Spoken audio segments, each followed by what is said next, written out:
క్రీస్తునందు పరిశుద్ధులందరికీ ప్రభుపేట వందనాలు చెల్లిస్తున్నాను. పిలువబడిన వారు అనేకులు, ఏర్పరచబడిన వారు కొందరే.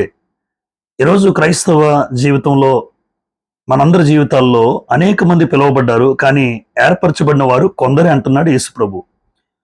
వాస్తవానికి ఒక క్రైస్తవుడు ఈ లోకానికి ఎలాంటి వాడంటే ఒక పత్రిక లాంటి వాడండి. కొరింథీయులకు రాసిన 2వ పత్రిక 3వ అధ్యాయం 2వ వచనాన్ని మీరు చూడగలిగితే, మా హృదయముల మీద వ్రాయబడి ఉండి మనుషులందరూ తెలుసుకొనుచు చదువుకొనుచున్న మా పత్రిక మీరే కారా అంటాడండి పౌలు గారు. క్రైస్తవుడు ఈ లోకానికి ఒక పత్రిక లాంటివాడు. లోకంలో వార్తాపత్రికలు చదువుతూ ఉంటాం, న్యూస్ పేపర్స్. ప్రపంచంలో, దేశంలోని విషయాలన్నీ కూడా ఈ వార్తాపత్రిక తెలియజేస్తే, క్రీస్తు ప్రభువు గురించి ఒక క్రైస్తవుడు ఒక పత్రిక లాగా తెలియజేయాలి. ఈరోజు మన జీవితం ఎదుటివాడికి ఒక పత్రిక కావాలి. నీ జీవితాన్ని, నీ జీవితంలో క్రీస్తు ప్రభువుని ఎదుటివాడు చూడగలగాలి.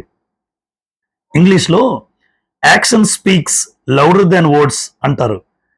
Action speaks louder than words. 1000 పదాలు మాట్లాడే కన్నా ఒక్క మాదిరికరమైన ప్రవర్తన ఎదుటివాడికి ప్రభావితం చేస్తుందండి. 1000 మాటలు మాట్లాడితే ఏం లాభం? ఒక మాదిరికరమైన ప్రవర్తన ఎదుటివాడికి ప్రభావితం చేస్తుంది.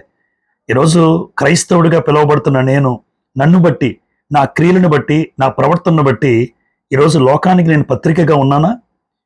చేతుల్లో మనందరం కూడా బైబిల్ పట్టుకుంటాం. ఈరోజు నేను బైబిల్ చదువుతుంటే లోకము, ప్రజలు నిన్ను చదువుతారని తెలుసా? నీ జీవితాన్ని చదువుతారని తెలుసా? రోమీయులకు రాసిన పత్రికలో 2:24లో మిమ్మును బట్టియే నా నామము దూషింపబడుతుంది అంటాడు.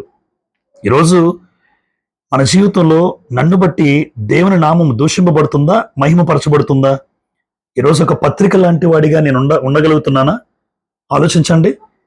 ఒక టీచరు దగ్గర చదువు దొరుకుతుందండి, వైద్యుడి దగ్గర వైద్యం దొరుకుతుంది, లాయర్ దగ్గర న్యాయం దొరుకుతుంది అన్నది ఎంత వాస్తవమో, ఒక క్రైస్తవుడి దగ్గర క్రీస్తు ప్రభువు కనబడాలి, క్రీస్తు ప్రభువు దొరకాలి, క్రీస్తు ప్రభు వ్యక్తిత్వం కనబడాలి.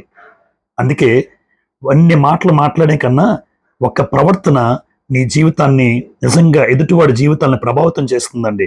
అలాంటి ప్రభావితం చెందే క్రైస్తవులుగా మనం ఉండాలని దేవుడు కోరుతున్నాడు. ఈరోజు క్రైస్తవ జీవితంలో మన క్రియలు, మన ప్రవర్తన ఎలా ఉన్నాయి? మనుషులు మీ సత్క్రియలను చూచి పరలోకముందున్న తండ్రిని మహిమపరిచినట్లు వారి ఎదుట మీ వెలుగు ప్రకాశింపనీయుడి అంటాడు. నిజంగా మన వెలుగు ప్రకాశిస్తుందా? నేను లోకానికి ఒక పత్రికలాగా ఉన్నానా?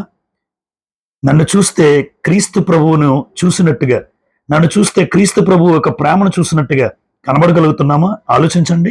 మనం నిజంగా పత్రికలా ఉన్నామా?